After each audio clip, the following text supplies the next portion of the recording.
뉴스 속 법률 이슈를 탈탈탈 털어보는 변호사들의 조찬 파티. 조찬 파티의 주인공 두 분을 모셨습니다. 정태현 변호사님 나오셨고요. 안녕하세요. 네, 안녕하십니까. 정태현 변호사입니다. 네, 그리고 조수진 변호사를 대신해서 새로운 인물을 저희가 모셨습니다. 구정모 변호사 함께합니다. 안녕하십니까? 네, 안녕하세요. 구정모 변호사입니다. 구정모 변호사님, 네. 여러분 잘 기억해 주시고요. 자, 출발새 아침 첫인사 한번 해주시죠. 네. 제가 사실 아직은 조참보다는 야참을 더 좋아하는. 그렇죠. 40대 초반에 네. 평범한 변호사입니다. 하여튼 조찬 파티에 초대해 주셔서 감사하고요. 네. 앞으로는 조찬을 더 좋아하도록 열심히 노력하겠습니다. 그러니까 기본적으로 조찬 파티, 야참을 좋아하시는 분은 조찬 파티에 초대한 이유가 뭘까요, 그러면? 우선 떠오르는 태양이시고요.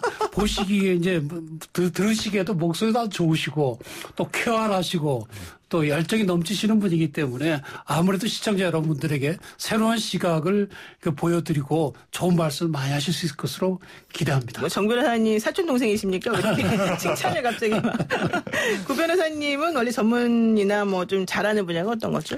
네, 주로 형사 분야 일을 제일 많이 하고 있습니다. 네. 형사를 요즘 많이 하시는 분이 계시군요. 정관도 아니신 것 같은데. 네, 그러니까 정관은 아닌데 제가. 네, 국선 변호사님이신가요? 아니잖아요. 국선도 아닌데 네. 제가 이제 대형 로펌에 최근까지 있었는데 형사팀에서 업무를 주로 해가지고 네. 형사 업무를 많이 하고 있습니다. 요즘 변호사들은 형사사건 씨가 말랐다는 개인적인 소견을 말씀드리고 자 한번 따끈따끈한 첫 번째 주제부터 만나겠습니다.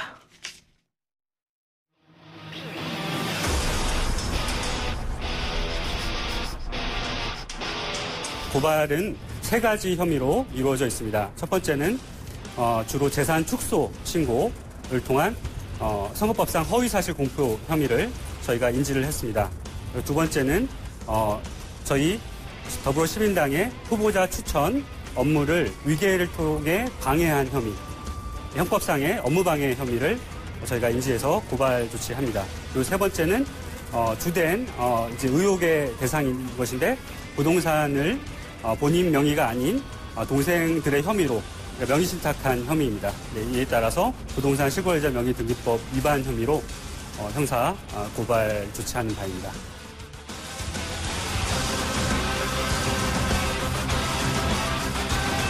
더불어민주당하고 더불어시민당이 제명 조치된 양정숙 당선인을 바로 어제 검찰에 고발하면서 했던 인터뷰 내용입니다.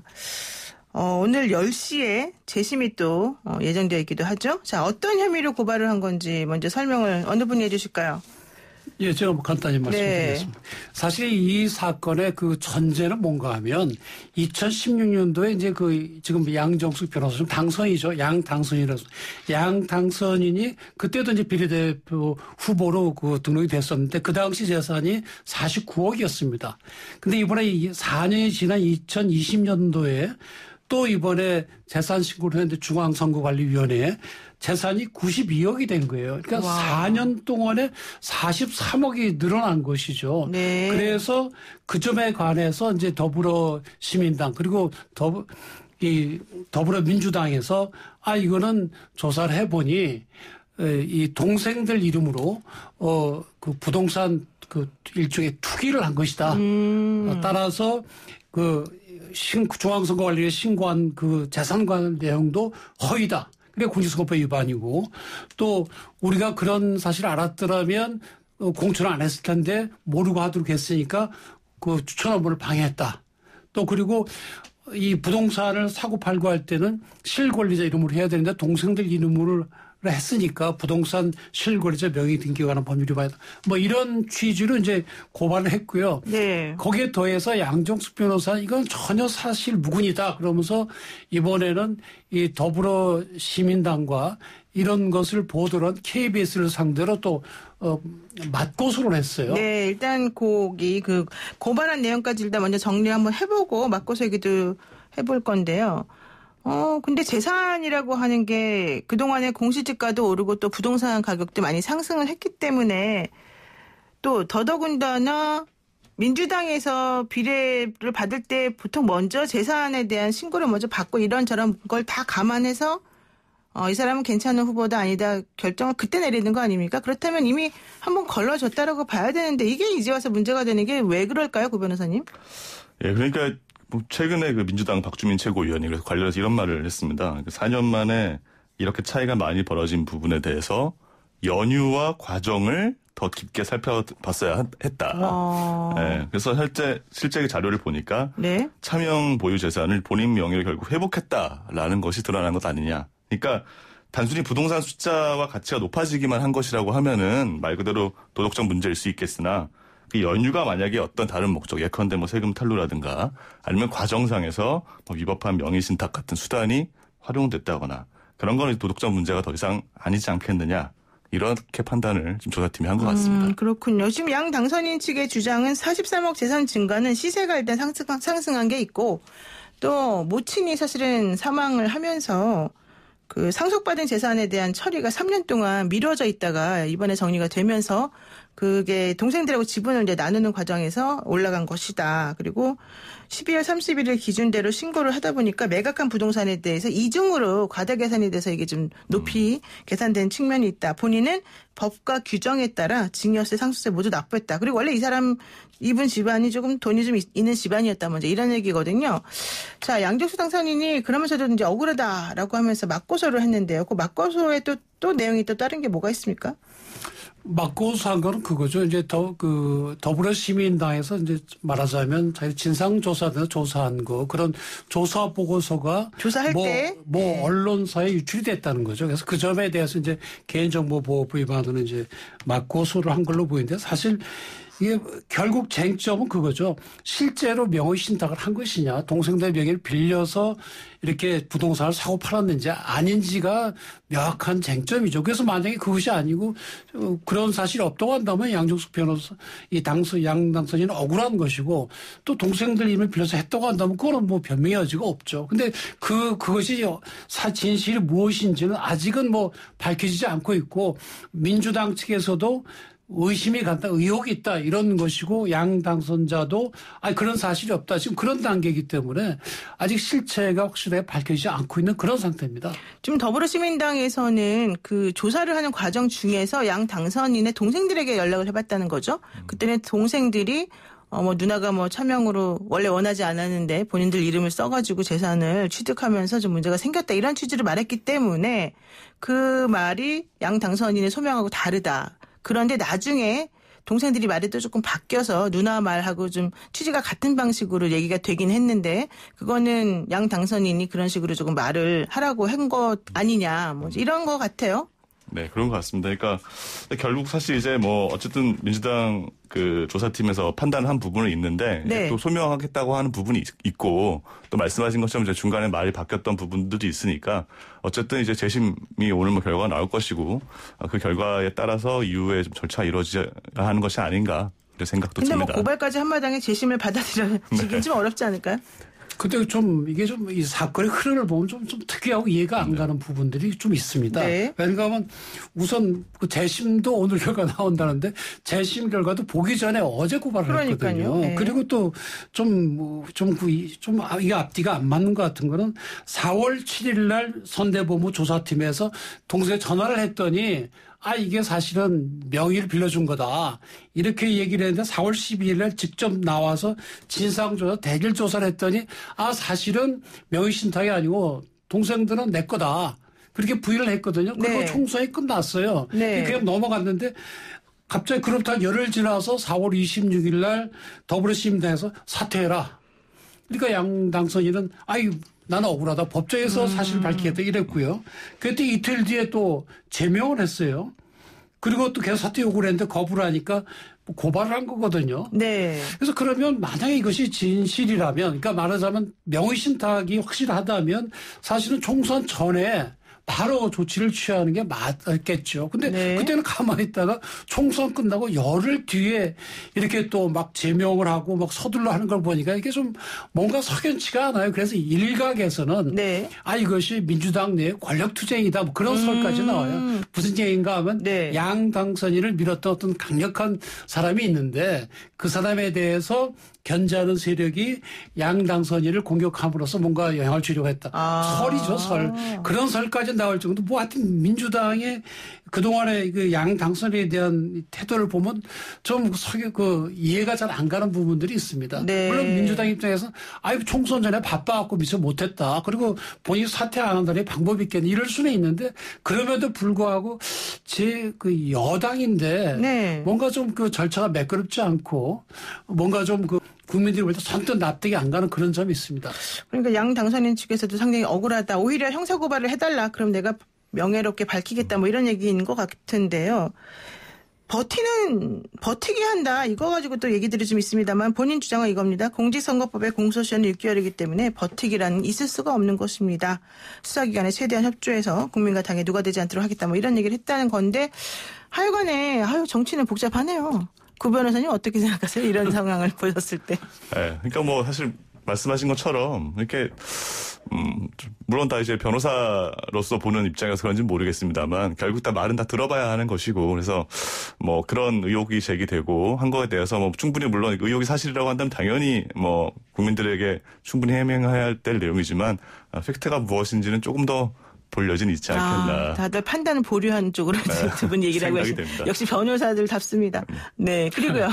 지금 양당 선인한테 또 얘기되고 있는 것 중에 하나가 미투 사건 피고인을 변론했다 이거가 나오거든요. 네네. 이거는 뭡니까? 내용 설명 좀 해주시죠. 그렇죠. 사실 이게 지금 너무 내용이 사실 이런 겁니다. 그러니까 보면은 당시에 이 미투 사건의 변호를 한 것 어떻게 보면 이제 피고인을 변론을 하는 것은 변호사들이 이런 말이 사실 있지 않습니까? 이렇게 사형수도 뭐 변호를 받을 권리가 있다. 네. 맞는 말이죠. 근데 이제 사형수가 무료 변론을 받을 권리가 있는 것은 아니거든요. 그래서 아마 좀 이제 미투 사건 피고인을 변론한 것도 문제이지만 그걸 더욱 또 무료 변론을 했다라는 네. 점까지가 특히 좀 문제 아니냐 이런 취지가 있는 것 같습니다. 미투 사건은 근데 그 양정숙 당선인의 친척이 교수님인데 어느 대학의 교수님인데 미투 사건으로 재판을 받게 되어서 본인이 이제 친척이니까 당연히 도와드리는 의미에서 무료 변론을 했다 이런 얘기 아닙니까? 양 당선이 사실은 그 무료 변론들도 많이 했습니다. 잘 알려지지 않아서 그렇지. 네. 근데 이건 아마 이제 민주당 측에서 그렇게 본 것 같습니다. 변호사로서의 윤리 문제가 아니고 이것은 미투의 가해자를 변론하면 여성 유권자가 이탈할 위험이 있지 않느냐. 선거 전략상. 그것도 정치적으로 또 해석하는 거예요? 그래서 이거를 변호에 대해서 우리는 뭐 선뜻 받아들이기 어렵다 이랬는데 변호사 입장에서 볼 때는 이걸 비난해서는 안 될 걸로 본다. 지금 변호사님 말씀하신 것처럼 사형수이건 뭐 아주 흉악범이건 헌법상의 권리이고 네. 또 뭐 돈을 받고 안 받고에 따라 그 비난의 정도가 달라지는 건 아니거든요. 네. 물론 이제 선거 전략을 짬에 있어서는 마이너스로 볼 수는 있기는 할 수도 있지만 또 변호사가 그걸 변호하는 거 가지고 뭐라는 거는 좀 심하다. 그러면 진경준 전 검사장 넥슨 과에 또 여러 가지 뇌물설이 있었던 그 진경준 검사장을 변론한 것에 대해서 어떻게 보십니까? 그것도 마찬가지죠. 진경준 전 검사장을 변호한다고 진경준 검사장이 되는 건 아니거든요. 그러니까, 그리고 헌법상 정해진 권리고, 그렇지 않습니까? 그러니까 그 변호 자체를 문제 삼는 건 안 맞는 걸로 보입니다. 그 과정에서 무슨 다른 불법이 있었든지 비윤리적인 행위가 있었으면 몰라도 그 자체를 비난하는 건 안 맞고, 물론 정당 입장에서는 다를 수도 있죠.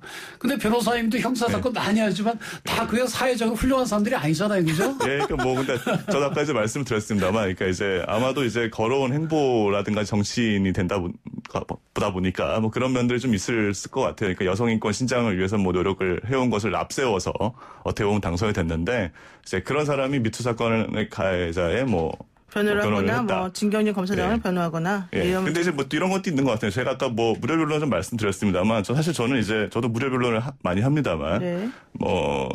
어쨌든 내가 이런 시간을 좀 들여서라도 이런 것을 도와드리는 게 의미가 있다. 내지는 이 사람의 의견에 내가 동의를 한다든지, 사실 어느 정도 그런 좀 지반이 있어야 어떻게 보면 무료 변론을 하는 것이고, 사실 생계를 이어가기에도 어떻게 바쁜 시간들이 많이 있는데, 그런 측면에서 그동안 주장해왔던 것과 좀 상반되는 것에 일정한 동일한 것이 아니냐. 그런 취지인 것 같습니다. 근데 당 입장에서는 그거더라고요. 뭐 변론한 것도 좋지만 그 변론과 관련된 과정에 대해서 좀 제대로 소명 안 하고 거짓말을 했다. 예를 들어서 진경준 검사장 변론한 것은 그 기수들이 대부분 참여했다. 그리고 본인 이름은 그냥 이름만 올라간 거다라고 했는데 알고 봤더니 적극적으로 참여한 것으로 나와서 아니 솔직하게 적극적으로 참여했다고 하면 될 것을 왜 거짓말을 했느냐 뭐 이러는 거 아니에요? 아마 그러니까 이제 그런 비난이 있을까봐 좀 만약 그것이 거짓말했다면 그런 것 같은데 사실 좀 당당하게 얘기했었죠. 그러니까 아니 뭐 예를 들어 무료 변론한 건 이 사람하고 개인적인 관계 때문에 뭐 변호비를 따로 받기 좀 어려웠다. 그러나 변호사의 임무라는 건 죄 지은 것만큼 벌 받게 하는 거니까 뭐 그거에 그런 취지에서 내가 변론을 한 것을 얘기를 했으면 되는데 변론을 했다 그러면 당시 이런 나쁜 놈들을 변호하다니 뭐 이렇게 될까봐 아니 뭐 그냥 이름만 걸쳤다고 그렇게 둘러댄 것이 아닌가 싶은데 그것 또한 정치적으로는 모르겠습니다만은 변호사로서는 뭐 부적절하다고 보기는 어려울 걸로 보입니다. 그럼 좋습니다. 정수장학회 졸업생 모임인 삼청회 활동에서 뭐 부회장으로 있었었다. 이 얘기는 뭔가요? 그러면 정수장학회가 원래 박정희 정권이 부일정학회로부터 운영권을 강제로 헌납받아서 만든 단체인데 그렇게 되면 사실은 민주당하고는 좀 정체성이 안 맞는다. 이 논란이 있지 않습니까? 사실 그렇죠. 이게 정수장학회가 잘 아시겠지만 원래 이름이 5.16장학회이지 않습니까? 그렇죠. 사실 이게 시간상으로 멀리 갈 것도 없고 이제 정수장학회의 가장 최근의 이사장님들이 누구셨냐 한번 보면 세 분을 보면요. 8대가 박근혜 전 대통령이었고요. 9대 이사장이 측근으로 분류되는 최필립 이사장이었고 예. 그다음에 10대가 지금 이사장인데요. 김삼천 이사장 역시 친박 인사로 꼽히는 인물입니다. 결국 이제 지금의 이제 민주당 정부가 어떻게 보면 이 박근혜 대통령의 탄핵 국면에서 촛불로 세워진 정부인데 이런 일이 있다라고 하는 것 자체가 좀 있기 어려운 일이다. 이런 것으로 생각이 되고요. 그래서 민주당의 이제 윤호중 사무총장도 보니까 며칠 전에 뭐 정수장학회 출신인 거를 뭐 이번에 알았다. 이렇게 스스로 말씀하셨는데 결국 검증을 제대로 못했다. 검증이 부실했다. 이렇게 좀 인정을 하신 것이 아닌가 싶습니다. 근데 정수장학회 출신은 또 많아요. 여러분들이. 근데 사실 학교 다닐 때 학점도 좋아야 되거든요. 그래서 저는 정수장학회 의원이 못 됐는데. 공부 못하셨군요. 그게 뭐 지원해가지고 되는 게 아니에요. 제가 박정희 전 대통령을 지지한다 이래서 되는 것이 아니고 우선 성적이 좋아야 되고 또 장학금 주겠다는데 아이 싫다 이런 사람도 없거든요. 그러다 보니까 어쩌다가 정수장학회 그 회원이 된 건 맞는데 문제는 이제 간부 활동을 했으니까 결국 당신이 그쪽을 지지하는 사람으로 보인다. 그래 우리 민주당의 정체성과 안 맞다. 뭐 이런 주장이 나오게 되는 것 같습니다. 이와 관련해서 또 당선인은 뭐 김성호 전 장관이 본인을 초대해서 잠깐 간 거다 뭐 이렇게 또 얘기하고 있죠. 자, 진실은 일단 형사고발 됐으니까 수사기관에서 밝힐 걸로 믿고요. 자, 두 번째 조찬 파티 메뉴 한번 만나보겠습니다.